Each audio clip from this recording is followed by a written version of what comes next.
Greetings, hey, Dr. Brandon Nielsen here, and today's daily dose, so it's going to be a little bit longer training, is being able to do some fall cleaning or spring cleaning. One of the best things that I ever did in my life, and my wife, we did this, but we prepared for a year to move to Hawaii. So if you can imagine moving to Hawaii or moving to an island, you can only take like a suitcase. We took our car as well, but they didn't let us put anything in the car. We had to ship it, dry weight, so it's completely light. But we basically just took a big suitcase each in our carry-on. All right, so if you can imagine, when you do that, we had to really clean through things. Now, I'm not saying to go that extreme, but what I am saying is when you physically clean your environment, you actually clean your inner self as well.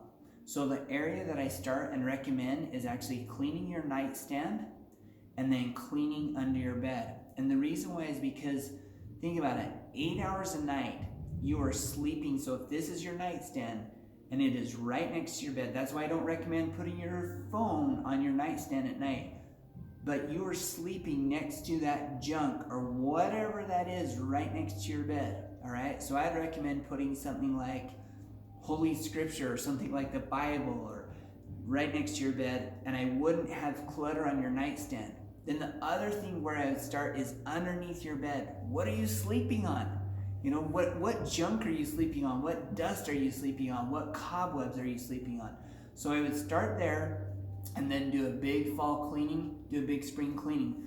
Likewise, you can do that in your body, and it's like a fall clean out, or I call a detox. So sometimes when people say, oh, I want to lose the weight, I want to be able to just lose those 5 extra pounds, or I'm plateaued and I can't lose the weight, you need to do a detox or some type of a cleanse to be able to jumpstart and get things moving. So I recommend doing a cleanse, getting some fall cleaning going on, get the cobwebs out, get ready for the winter, or whatever you're watching this, if it's spring, take some time to cleanse and you'll be amazed how it will help you feel and be able to help your health. Thanks so much for watching. If you like, share, subscribe. I'm Dr. Brandon Nielsen, and remember this, to live in wholeness every day.